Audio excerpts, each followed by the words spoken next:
to have the opportunity to build what we've built together here is all thanks to the first time that I watched Alyssa between those posts.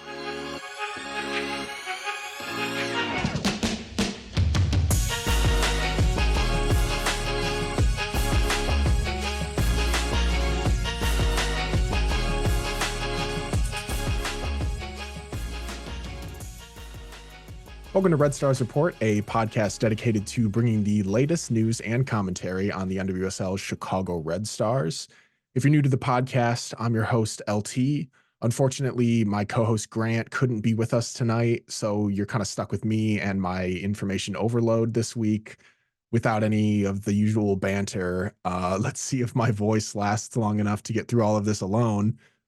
If you've joined us before, welcome back. Our show keeps growing, and I really do appreciate all of you for watching and listening each week. There's so much to talk about. Once again, we have player signings, a player leaving, camp starting, new players coming into camp with invites. Rookies also had their first press conference, which we'll cover in this episode, and the NWSL schedule released of all things. But let's just kind of jump right into our first topic, which is the signing of Maximiliana Rahl to a one-year contract. And that also included a one-year mutual option for a second year. We figured a German would be that final rumored international, not the German that we expected, or even from the club that we expected, but a German nonetheless. And from a top club in Germany, the top club in Germany last season, Bayern Munich. She's also been called up to the German national team several times since 2021. So it's exciting to have another international capped player on the team. Maxi is a fullback who has also played on the wing and in the midfield in her career. Just looking at some of her stats, she's a powerhouse of an attacking player. 31 goals in her career across her 6-year career. She just started her 7th year in Germany. 15 of those came in the last 2 seasons. She wasn't getting a whole lot of playing time this season with Bayern Munich. Really none at all. So this move isn't surprising coming to America. I'm not sure why she isn't getting the playing time that she probably wanted, but it may be her effectiveness on the other side of the ball. As just looking at her statistics over her career, she isn't the greatest defender in the world. She's really good in the air, as she is 5'11". But she's ranked in the 30s to 50th percentile in every other defensive stat outside of aerial duels and blocks.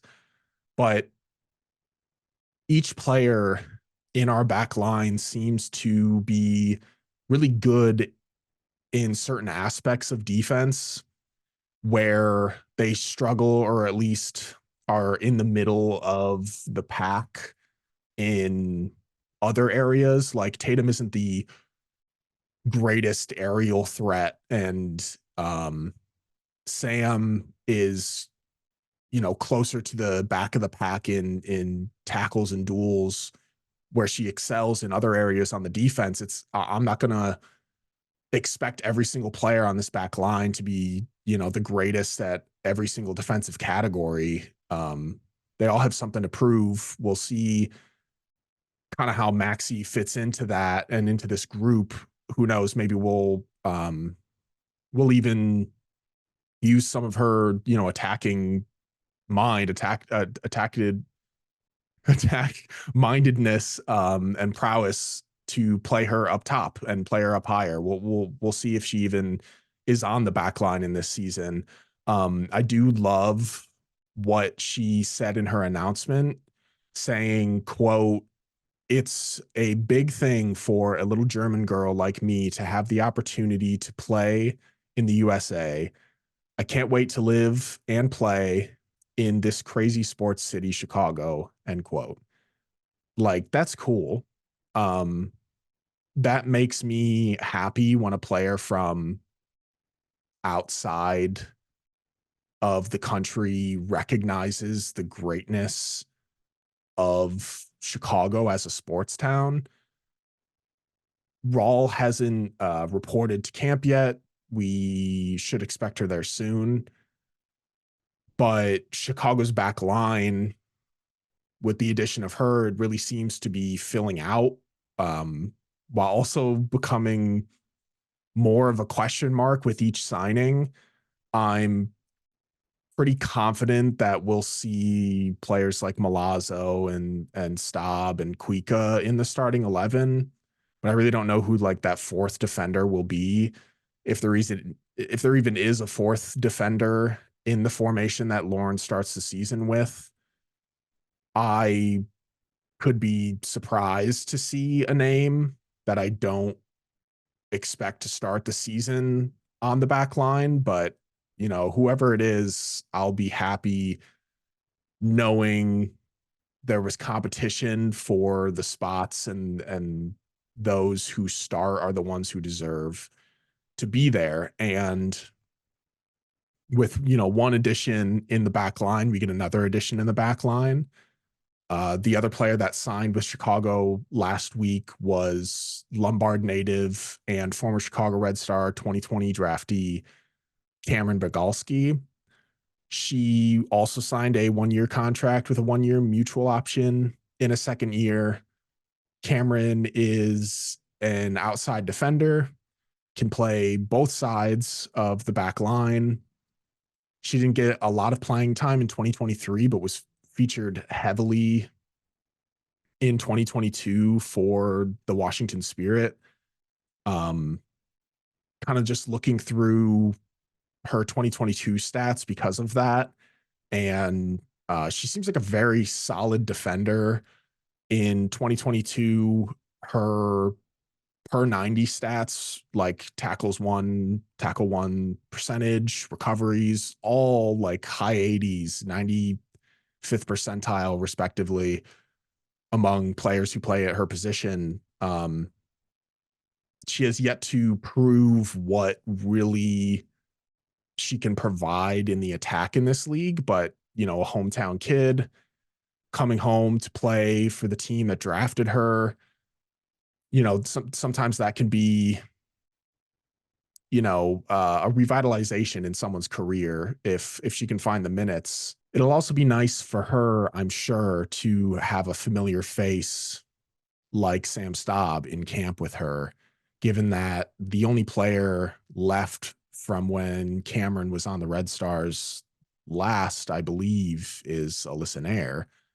I can't think of any other players that were on that roster. I obviously she knows all these other players from either playing against them in the league or players like Tatum Milazzo, who is also a Chicagoland native.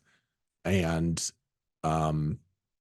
but I can't think of any players who were on the Washington Spirit during her time that are also now here other than Sam Staab. Another addition added Monday afternoon to the squad was goalkeeper Sydney Schneider, whom they signed to a 1-year deal with an option in the second year. She's a player who's young. She's played in the league before. She won a championship in this league before and has experience in 2 World Cups on 2 rosters, making her World Cup debut when she was 19, saving a penalty against Brazil. She was on those 2 World Cup rosters as part of the Jamaican national team's Reggae Girls. So, of course, she has been coached by Lauren Donaldson before, which is, I'm sure, what influenced her decision on coming to this club, among other reasons. I doubt she'll see any playing time right away with Alyssa Naeher obviously still in goal for Chicago, but whenever Alyssa is gone on national team duty, this seems like a player that can be confident that we can be confident in getting between those posts, and seems to have the mentality to do whatever she can to help her team win, and I'm excited about that. This also helps us fill that much needed second goalkeeper spot, as Mackenzie Wood is still on loan until late June. And Aaron McKinney is, thus far a non-roster invitee without a contract in camp. So this is a great and necessary signing to the club. Later in the episode, I'll mention that we have 36 players on the camp roster because I recorded that before I recorded this part. But Sydney will take up that 37th spot. But with the good news that we get with player signings last week also comes with bad news. This was a move that I knew was coming due to certain information that was divulged to me a couple weeks ago.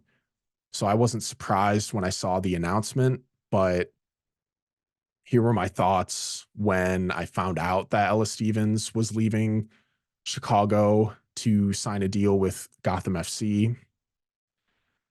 I was a little shocked, as a strong note due to her ties in Chicago and how good of a player she is, and could be even better if this club ever used her in a position where she could be more effective, like playing her in her natural attacking midfield role where she's dominated her entire life. And on a lesser note, due to the fact that Gotham is stacked, and I hope she can somehow fight her way into seeing the minutes on that team that I know that she deserves.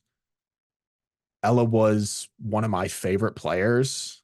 Um, I'll miss her on this team, and it really does make me sad that she was never utilized correctly, in my opinion, to help her thrive in this league and really become a well-known, feared player in this league. We obviously don't know the extent of her off-season negotiations, but either she wanted to go somewhere else and the club let her, or she wanted to stay and they wouldn't match Gotham's offer to her, as she was a restricted free agent and Chicago could have matched any offer given to her by another club prior to the expiration of her previous contract, which I believe was on December 31st. The information um, I was given had her signed with Gotham prior to January 4th. So it really could have been anything. But I'll miss her, and I'm sure a lot of her teammates will as well, or all of them. Gotham is obviously trying to paint themselves as the villains this season for some reason, but that won't stop me from supporting Ella, and it also won't stop me from supporting Tierna as well, who joined Gotham this offseason too. But we can get that out of the way for now and get back to, you know, this team, this club, what we've added, what's happening this week, what happened last week. And we've talked a lot about things that have happened since our last episode, and um we're not even close to being done. Obviously the preseason started last week with us finally getting a full roster with player positions, who's reported, other non roster invitees that have come to Bridgeview for camp. You can see a detailed spreadsheet of the Red Stars' entire camp roster with player details, stats in the description below. I also have it on our link tree, and it's attached to every single roster update that I do and that I post on social media.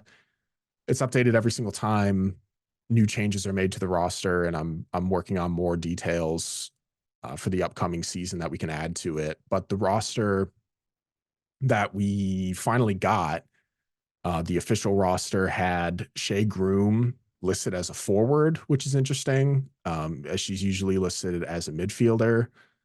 Jenna Bike and Sarah Griffith were also listed as midfielders instead of forwards, which they've only played in the midfield as wingbacks.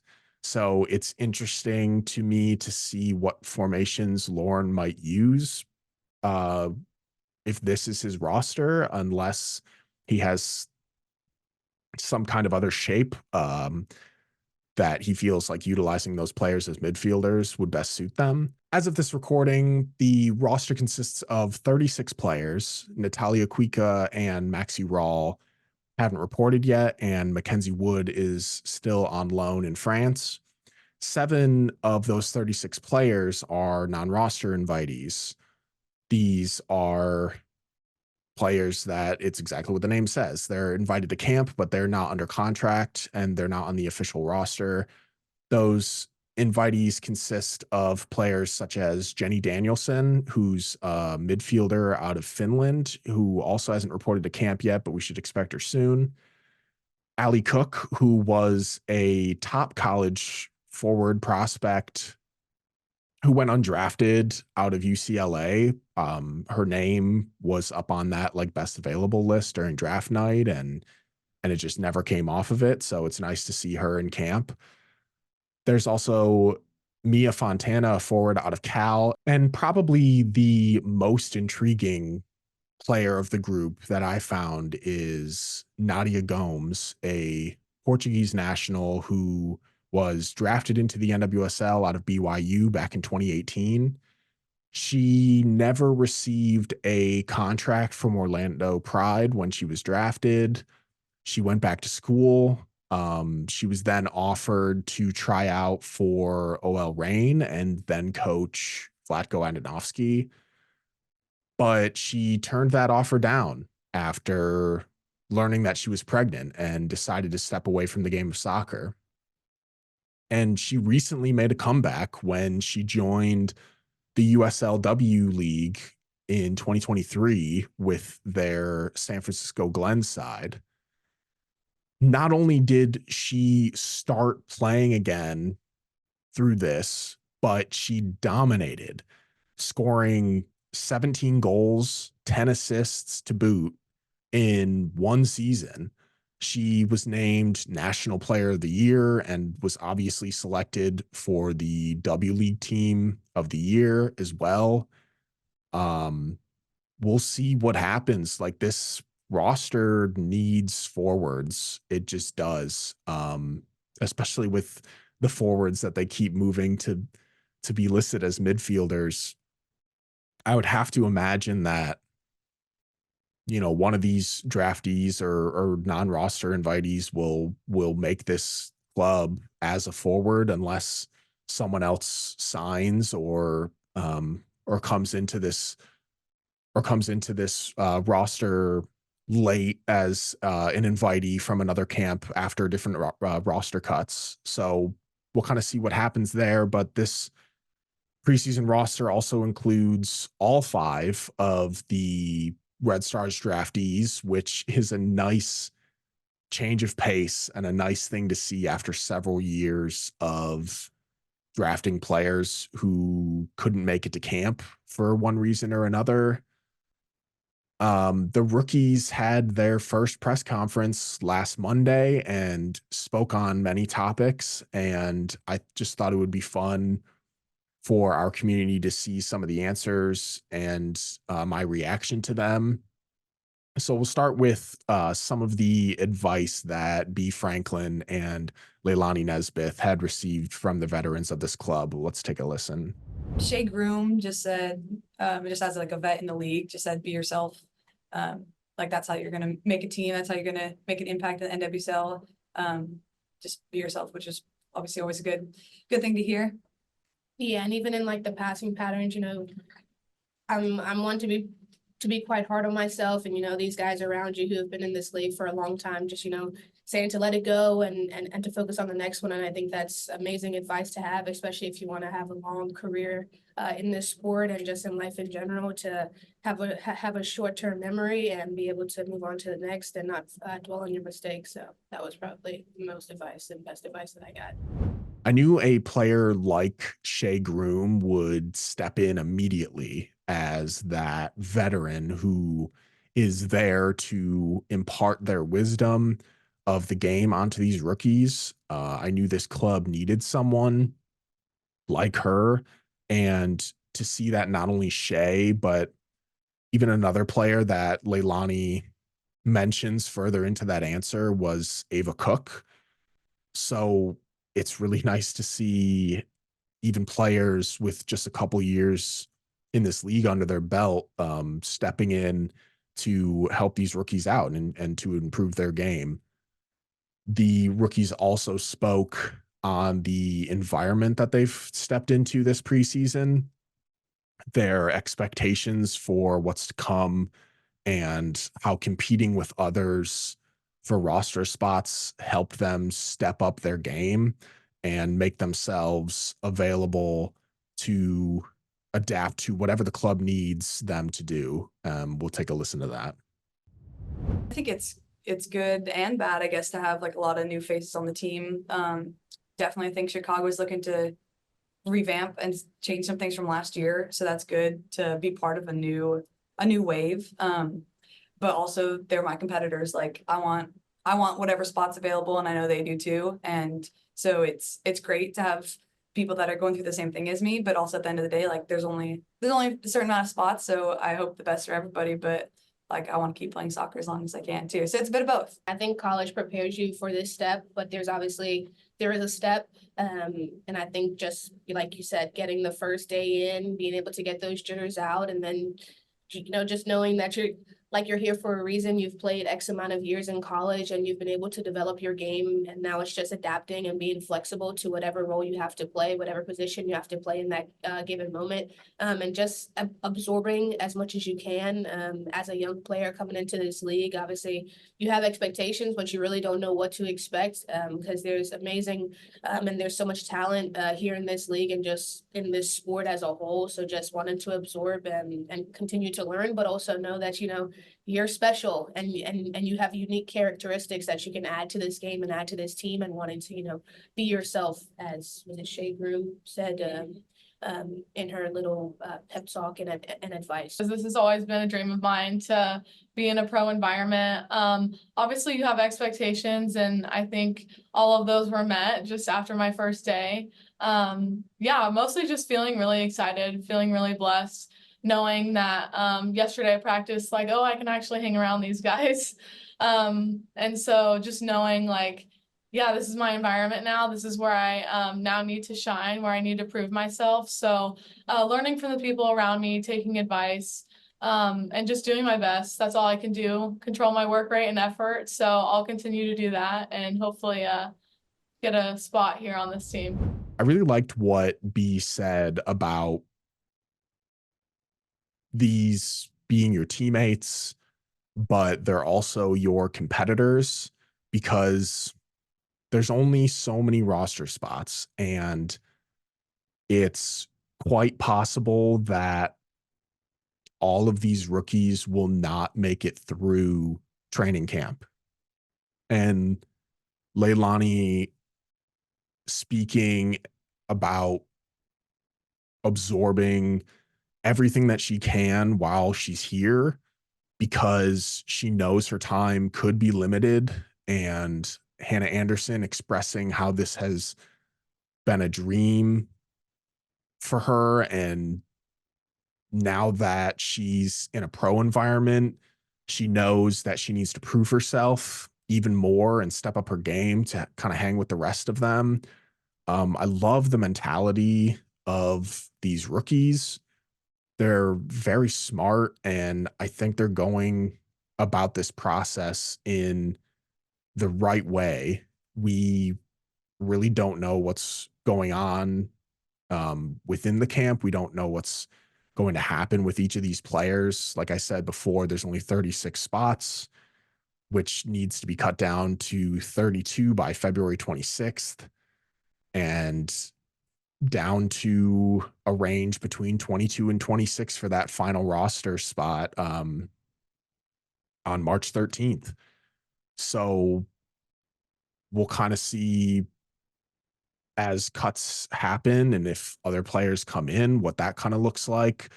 But there's only so many spots, and I'm really glad that each and every one of these rookies recognizes that and is going about it in a way that they're not just thinking like, I was drafted, so I've made the team. And to hear them speak on that is important, I think, to have in your rookies. Okay. So some of the reporters on hand obviously had to ask about standout players to them on the team. A few of them mentioned Mal, which is just obvious. And of course, so many of them had to take the opportunity to share their admiration and respect for Alyssa Naeher. And here's what they had to say about her.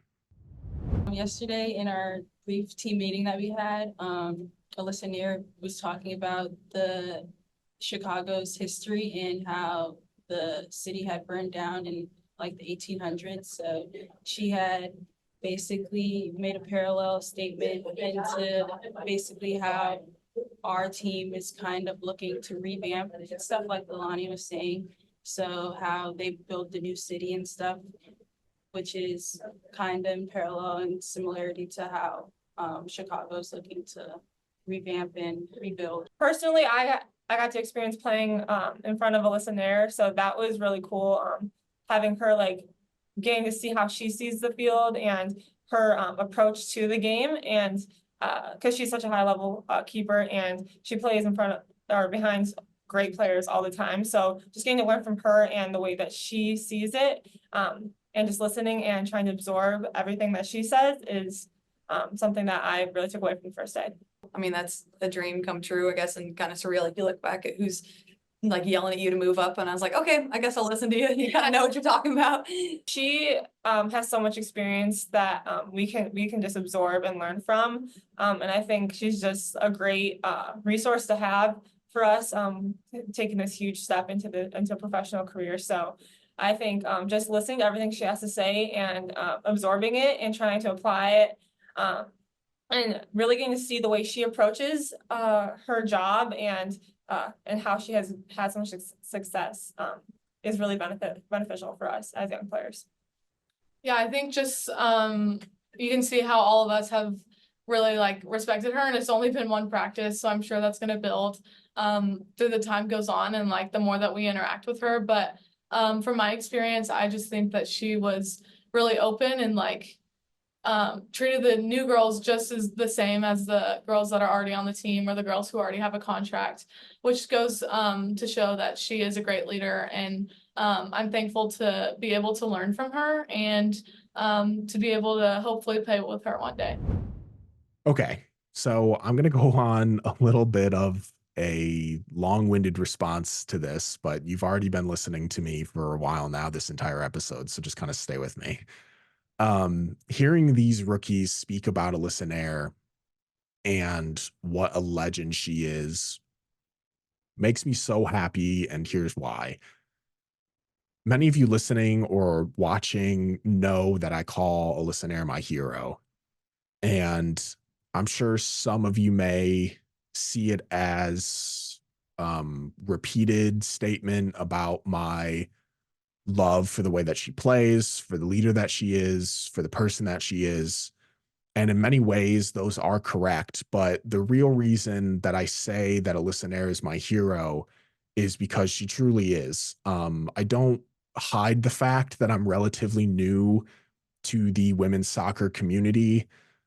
I have been watching the women's national team since the '08 Olympics, but never really watched friendlies or other tournaments outside of, some of the matches during the Olympics and the World Cup.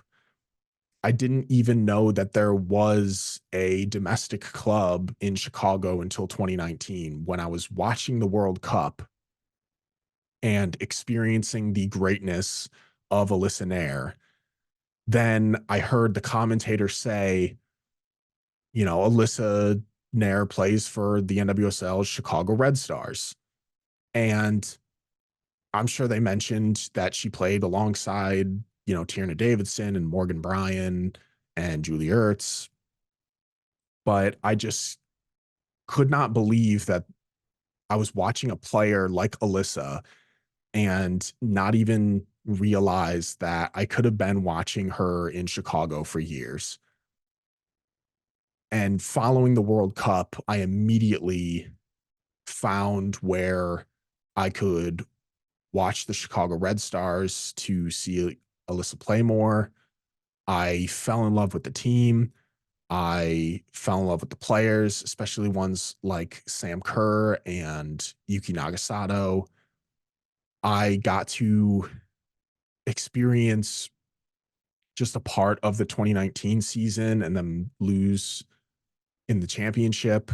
Then, COVID hits and I was kind of lost in my life. And to make a long story shorter, I'll kind of skip over 2020 and 2021 watching Alyssa get injured in the Olympics, which broke me. I rode with the team through the championship loss in 2021, and I finally built up the courage in myself to find people who love this team. Watching a player like Alyssa play to then find out that she plays in a city that I love, which subsequently led me to falling in love with the Red Stars, finding others to share my love for the club with, building a community of my own when I struggled to be a part of others, and now to have the privilege to talk to each and every one of you every single day, to have this platform to discuss my love for this team, to have the opportunity to build what we've built together here is all thanks to the first time that I watched Alyssa between those posts. I can't thank her enough for just being exactly who she is as a player and a person. And she is my hero because I would be lost without women's soccer. I didn't truly know who I was as a person until I discovered this club and built this community. And that will stay with me forever. And I'm sorry for the long reaction to some rookies getting to be around Alyssa Naeher for a day, but I just had to let everyone know why I call her my hero, because that story is very important to me in my life, and I just wanted people to know it. Now, not only did the rookies have their media availability, but four of the Red Stars' newest players, Camryn Biegalski, Sam Staab, Chardonnay Curran, and Shea Groom, had their media availability session of their own on Monday. Um, Two of those players in Sam Staab and Shea Groom come into this club with more experience in the league than a lot of these other players that are on this roster. And they made it known that they know exactly what their role is as a veteran on this team. As we go, as we build, as we grow, I'm definitely excited for a different role on this team. I think like on my previous team, there was a lot of experience and I was learning from a lot of other people up until literally a week ago. So it'll be different now trying to be like that leader for everyone else. It'll definitely take some time to get used to. I have always kind of just like felt like still like a little rookie, still trying to learn how to play. So it'll definitely be like a big difference and a jump trying to go from like that mentality. I'm definitely gonna have to like be in more of a leadership role. I forget that I'm like a veteran. I feel like I have a pretty fairly young spirit, but you know, I'm new too, and I will never forget what it feels like that, you know, first time to walk into the professional, you know, environment. And I was just thankful enough. I don't think I would be here if it weren't for them, but my rookie year, being surrounded by some of the national team players and just veterans that were there in Kansas City, you know, we won it that year, and it was because I think the older players really embraced the younger players, and you don't get that everywhere. You know, obviously this team is young. I looked around, I'm like, oh my gosh, I might be like the second oldest person. So it's exciting though, and I want it to succeed. So if we can make players feel comfortable, you know, that's what we have to do. I knew these two players would come in and make an immediate impact in the leadership aspect of this team, but I'm happy to hear them both be so open about taking on that role. Both Sam coming in from a team with a lot of experience, having to now be the player that others look to for that experience, and Shea Groom coming in and saying she forgets that she's a veteran in this league, even though she's the second oldest person on the team. But she has a young spirit. I love that. And those are the kind of players that I'd want on this club. Now, they also spoke about the rebuild that this club is going through and how they're ready to be a part of it. We just met Laura, and she seems just like really awesome and really invested in the team, and that's all that you can want when you're essentially trying to rebuild and things like that. When I first got to the Spirit, we were in a rebuilding period, and that was really fun and really exciting to be a part of. And so I'm really excited to do that again with Chicago. Everyone's really looking forward to like the future here, which I think is really exciting. We haven't really like dwelt on the past couple of years, and I don't really know too much of the history anyway, but no one's really been talking about that. It's more been like, this is what we're doing in the future, this is what we want to do, this is what we're going to be, this is the foundation, like all of that. So it's been exciting, yeah, and different for sure. And I think she wants us to be, you know, one of the best clubs, you know, in the world, and I think she has the ability to help us out with that, and I think we're all on board. That was our first time really hearing her talk or listening to her kind of sort of plan, but you know, I hope to hear more too about it, and have, you know, more stuff laid out in front of us. I'm talking to Laura, talking to Babette, and everybody that's, you know, been a part of the Red Stars now. It's hard to not get excited about what's happening here. I think I also appreciated the transparency. They know that they're not where it needs to be, but you know, selling the idea of like, this is what it's going to be, and we want people here that are going to help us get there. So I'm excited to be a part of that. I'm excited, you know, year 10, getting to come to a club and you know, help it take it to the next level. You know, obviously I started in this league when there was nothing, so you know, I've seen it at its worst, and you know, it's been cool to obviously see the clubs get to where it's at, and I really believe, and I wouldn't be here if I didn't, that this club can get there and will get there. And so I'm excited for the product that we're going to have on the field, but then, you know, obviously what the club is going to look like off of the field, stadium wise, and things like that moving forward. So it's an exciting time to be here, and I wanted to be here, you know, from the start of it, not years later when it's already built. I wanted to be here from the start of it, not years later when it's already built.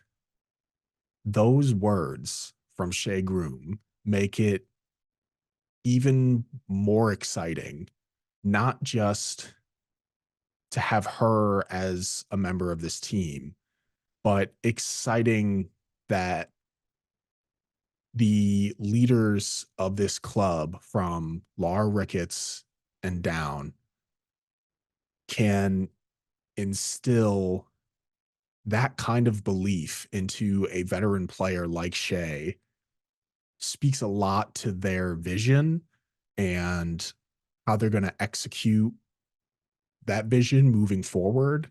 And like Shea said, you know, I want to be here for this rebuild, not just to hop in when something special is already built. Another thing that the players had talked about, specifically Chardonnay Curran and Shea Groom, was the impact of assistant coach Ella Masser. Chardonnay as a former player of hers, and Shea as someone who just knows the legendary player that Ella was when she played in the league. When I first met her at KC, like, I already knew that she was gonna be like one of the coaches I wanted to be beside throughout however long I could be in my career. And then when she left KC, like, that, I kind of felt something missing just because of the way she's like devoted to her players, and she's very smart. And her drills are just, if you need to get better, call Ella. Ella's a legend. I'll never forget, you know, obviously I was in the league, but I'll never forget that, you know, inaugural goal for Houston, ripping the shirt off, sliding into the flat corner flag. You know, that's my kind of girl. So, you know, to see her go to the coaching side, I think is so important. You know, she gets it. She's also been, you know, beyond the NWSL and all over the world. So to be able to bring, you know, so much knowledge and so many different perspectives, it's really important. You can just tell that she wants her players to get better. She's extremely devoted to each and every single one. And I think a lot of coaches say that they do that. It's hard to find one that's going to go the extra mile, you know, set up the drill, continue that personal development every single day. And she really does that. All while she's pregnant too. All while she's pregnant. Snaps to her. I love the two perspectives given in this situation, because Chardonnay drives home just how passionate Ella is about her players, and Shea recognizes the translation from Ella's mentality as a player to what she brings as a coach. And the fact that players who already know her can get this excited about her, I hope we hear more praise from the new players too down the line about Ella Masser.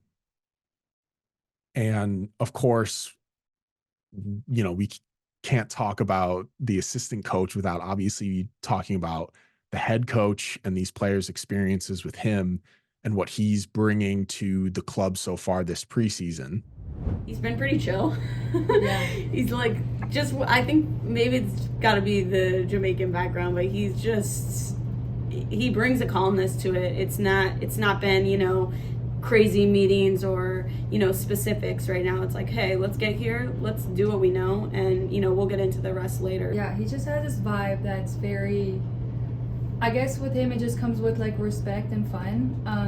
But yeah, like Shea said, the first day usually people come anxious, nervous, like they overthink a bit, but with him it was just super nonchalant in a very good way. And I feel like it just got everyone to just be themselves on the first day. And as I mentioned earlier, some of us have already been like building chemistry, and I think that's just the foundation he has already set. I think he has this belief in this respect, and I think as we go on, like, we'll obviously learn more about him, but I just feel like it's going to be such a fun, fulfilling like year for this club. Just a chill guy, making preseason a place where players feel welcomed, they feel comfortable, they feel safe, and just ready to play football. And I love it. I knew he would be a man that these players would want to play for. And it seems like he's already won over a lot of the team, if not all of them.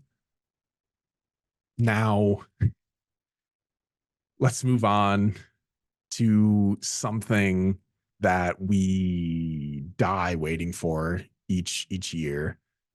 The NWSL schedule, which was released last week. Exciting stuff, much earlier in the year than previous years releases have been, which is great. I'm excited to be back at SeatGeek this season. I really hope to make even more matches this season than I did last season. I'm ready for it, and I love meeting everyone at the matches when we find time during halftime to get together. So I'm just really excited for those meetups to continue. Some of the matches that I'm eager to watch are playing Utah as the first match in Utah. That will be really fun. Jen Cooper at Keeper Notes pointed out that 6 years ago, Utah played their first match in the league against Chicago. So it's only fitting that this iteration of that club goes through the same, ritual entry, I guess. The home opener against Seattle Reign is going to be amazing. New season, new players, new ownership. Back at SeatGeek, sitting in those seats, back with everyone, watching the sport that we all love in the freezing cold. It's going to be wonderful. I'm also excited for the matches of players returning to Chicago who left this offseason, and to see the players that we signed as free agents and got through trades this offseason play against their teams when they come and visit Chicago. I always like a good revenge match, just to see if their former teammates, who match up with them in practice every single week, can kind of contain them still. It'll be interesting to watch. I'll be updating our club roster spreadsheet to include the season schedule as well, with important information to know about each match and some fun stats about those matchups as well. So stay with us at Red Stars Report to keep up with that latest information. And with that, I guess I'll just wrap things up for this week. You can find us on Apple Podcasts, Spotify, anywhere you find your podcasts. If you want to see my face and Grant's face when they're back, you can watch our podcast on YouTube. You can also see the clips that we have from the rookies press conferences on YouTube as well, instead of just having to listen to them. Please subscribe to our show wherever you watch and listen to your podcasts. Turn on those notifications to see when our new episodes go up. Make sure you're following us at Red Stars Report on all of our social media channels to keep up with the latest news in between episodes. Our Discord server is growing each and every day. You can join in on our conversations that happen every day by joining our Discord server with the link in the description. As the season picks up, it'll be the best place to see our reactions and other reactions within the community, from club moves, match results, anything like that. The next time you see us, the club will have gone through another week of training camp. Maybe they'll even be in Florida by then. Maybe we'll see some more signings or invites to camp. Until then, enjoy the preseason and come back and join us next week for another Red Stars Report.